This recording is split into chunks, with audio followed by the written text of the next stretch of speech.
Hello, it's Philip Taylor speaking from Richmond Green Chambers in London. This morning I'm reviewing a work which we've looked at before. It's on family mediation, a very important area now of our practice for 2015. It's the third edition which Lisa Parkinson has written. It's this book here which we'll have a look at. We've written a review which is in the journals and on the web, and I think you'll find this book very helpful if that's the area of your practice. That's the front page, the spine, then the back. It's a third edition. There have been some additional help from Neil Robinson, who's the editorial consultant, and he's mentioned on the back. The book itself has got a great deal in it. It runs to just under 500 pages. You've got a very useful index which you can see at the back, which I found very helpful. You've then got a very useful set of appendices. There's Appendix H, looking at the Midland region.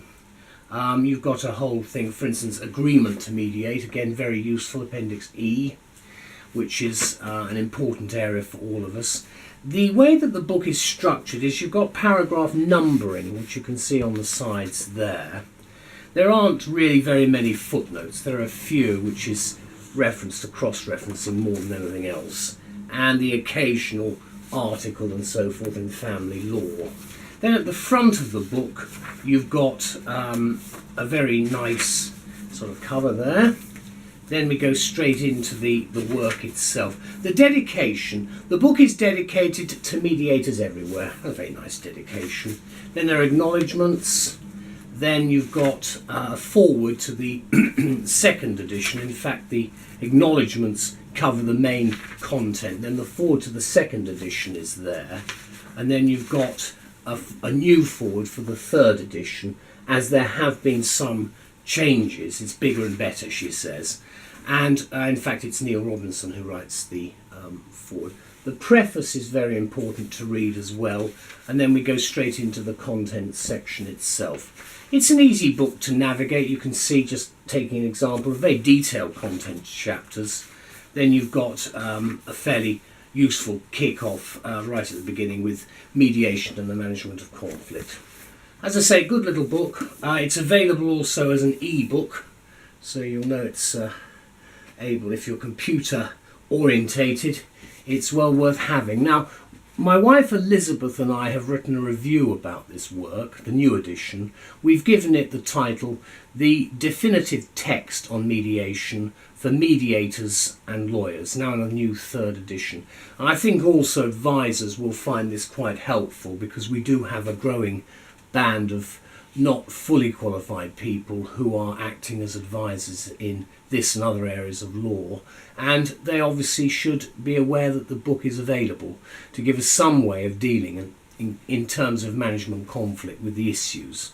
This is what we say: whether for family mediators in particular or family lawyers in general, Lisa Parkinson's third edition of Family Mediation is the authoritative textbook and guide that no professional advisor in family disputes should be without.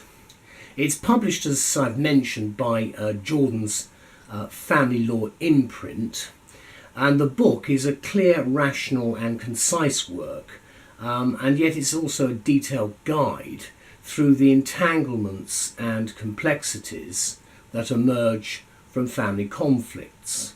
It's an absorbing examination of this ever-sensitive and almost invariably difficult area of dispute resolution. Family lawyers, as well as mediators, we think, will inevitably regard this book, which is now in the third edition, as I've said, as essential reading in an area where mediation and legal processes almost invariably intersect, more so since the changes in April 2014, of course. One of the beauties of the book is that it offers a brief but illuminating historical perspective on mediation, as well as other forms of alternative dispute resolution, ADR, as ways and means, whether effective or flawed, of resolving family conflicts. And we've all been down this road of mediation, and you will know as well as I do that there are some cases that just cannot be mediated, but you've got to make the effort. As the text reminds us, mediation has been available in England and Wales for over 30 years. Initially it was used in children's applications, and it's grown to cover all areas of divorce and separation, including finance and property, the old ancillary relief as we called it. Now, Sir James Mumby, who's president of the Family Division, has referred to mediation, quote, as an established and valued part of the dispute resolution process, of which the family court also forms a part.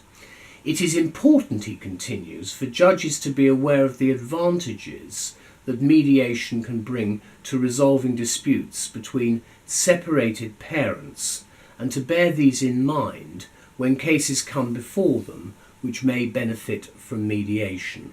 So from the most senior judge in the Family Division, you've got a straight, clear policy statement of where we are at the moment. The new edition then is a well-established work, of course, of reference. So what we're doing with the new edition is reflecting current thinking, hence the Mumby quote, and looking for the needs and trying to satisfy them of novices and experienced practitioners alike. And throughout more than 500 pages, the book takes the reader through the full spectrum of procedures and processes involved in family mediation, from management of conflict and communication skills to mediating on money matters, dealing with deadlocks, conducting international mediation, and of course a lot more. Those exploring the subject in some depth will note the chapter on research and the wealth of useful references in the extensive bibliography, not to mention the sample documentation which is contained in the book's 10 appendices. We think that practitioners, advisors, judges and researchers, as well as mediators, will appreciate the invaluable help offered by this book in helping them meet the challenge of change within the family justice system. And the publication date is cited at November 2014. I'm recording this at the beginning of 2015 in January. You can see it again, there's the book. Just to show you a little bit, that's the extensive bibliography just next to the index at the back. And in fact there's a lot in it for those who are conducting more research. There is in fact a research list, and we're getting a growing number of websites now included, which I think is again very helpful indeed for anyone doing academic research, and also of course for the practitioner as well. I'm very pleased with the book. You've got some very useful practical stuff. What do participants need in their mediation summary, for instance? So at all stages, what we are doing is we're making sure that the mediation process is actually seen to be as open as possible. It's very much the way forward at the moment because of costs, because of the lack of legal aid in the system itself.